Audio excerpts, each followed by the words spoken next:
This program is brought to you by the following sponsors. Hey, what is going on, guys? Jay Shy here with another video, and today's video is my top 3 Atlus JRPGs that are not Shin Megami Tensei.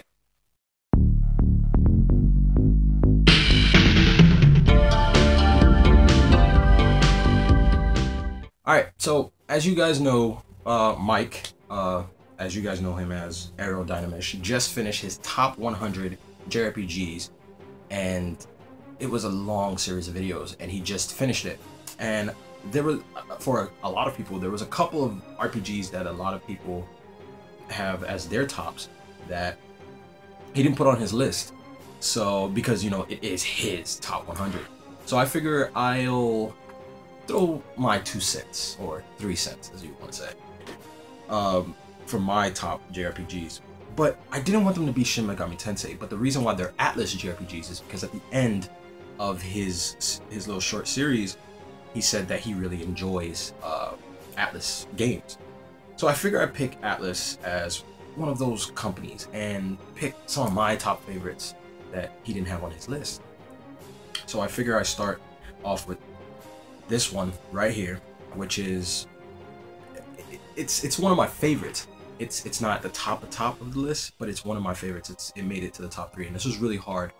Now, before I even get to this game, you might ask yourself, you know, why'd you pick just top 3? You know, that's such a low number. Well, the reason why I did it is because when you pick a lower number, it forces you to have to really pick the absolute best, the really absolute favorites in your collection.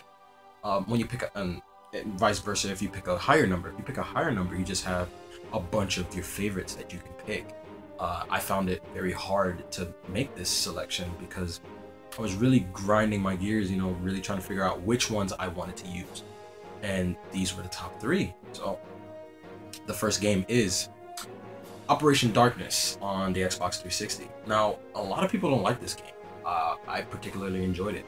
I thought it was really, really fun. It sort of has this Valkyria Chronicles feel to it.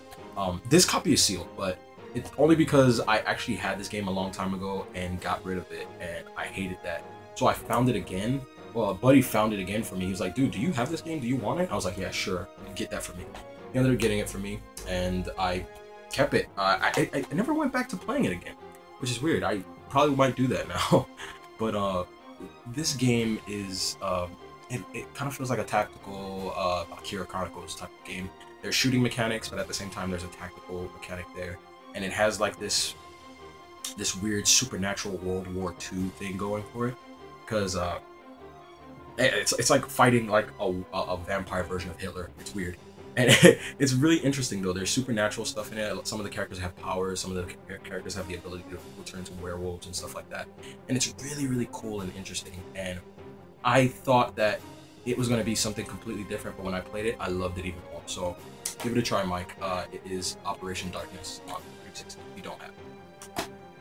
Next is a game that was competing with my number 1 slot, and I couldn't decide which one I really wanted, so I had to go back and pop these games in again and play it. So my number 2 is Eternal Poison on the PS2. Eternal Poison is a really, really interesting gothic tactical strategy RPG, and I love this game. This game feels like a pseudo kind of Desu game, Devil Survivor game. It feels like this was the template for Devil Survivor. You play as like this girl. Well, you play as a bunch of different characters, but the first person that you start off with is this little girl who has this talking wolf demon dog, and she has this book. And basically, you can whatever battles when you fight, battles that you fight in the game. When you beat monsters, you have the ability to bind them to your book, so that you can use them later and you can summon them as allies on your team. And I thought that was really, really cool, and it has this nice gothic aesthetic to it that is really, really neat. It's somewhere close, not really, but as to looking like Odin Sphere, a little bit, not too much. But it has a really cool looking art style, and the battles are pretty cool. The only con that I have about this game is when you're fighting, when you do an attack or a special move or the game goes into this loading screen, and then it shows the attack, and it's all cinematic, and then it has to load again to get back to the battle screen. That sucks. Luckily, you can turn that feature off so you don't have to go through that loading, but they're so cool to watch. You kind of just keep it on, and you just kind of just be like, alright, I'm fine with loading, whatever.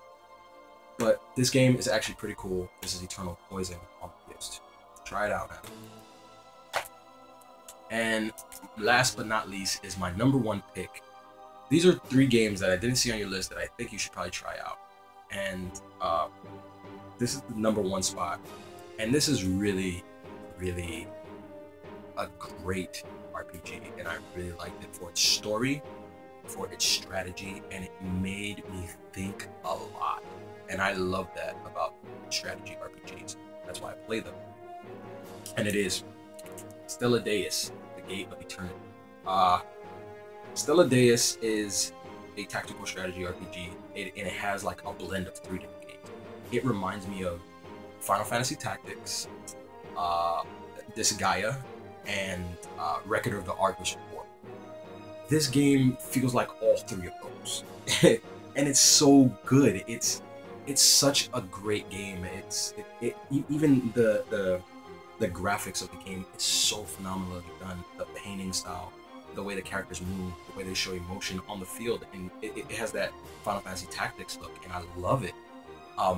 It really forces you to use a lot of strategy, because in Final Fantasy Tactics you had to use strategy, but you can pretty much move wherever you want. In this game, you use action points, or AP. I call them action points. And basically, you know, moving takes up action points. Even attacking takes up action points. Now, if the more action points you have, the more times you have to do attacks or special moves, or, you know, combo moves and stuff like that. And if you move around too much, you lose those action points. So you have to really play a game of chess with this game. It's really, really good. It's really neat. Even the combo system is really cool. It has that Disgaea / Record of the Argus combo system where you can link characters together and do combos. I just absolutely love that. Stella Deus is it's my top number 1 Atlus RPG on my list. I really enjoyed this game. I really loved it. I never beat it because it got really, really difficult. But I might just go back and play this every now and then, and it just reminds me of the fun I had with it. So these are the top 3 games that I have, and I recommend all of these. They're so good. They're so good games. Give them a try. If you have them already, Mike, I mean, you pretty much have everything that I pretty much have, but I recommend these 3 games. You know, go and give them a try. So I hope you guys enjoyed this video, all of you, whoever is watching. I hope you guys give these games a try if you don't. I know they have Stella Deus on PSN right now. If you have a PSN, go ahead, you can download it. It's like $10. You can go ahead and give it a try. I recommend these games. They're really good if you're into strategy RPG, you're into a good story. You know, they're really, really good. So, hope you guys enjoyed this video. Thanks for all the love that you guys have given. I really appreciate that. And I will see you guys next time. Peace out, man.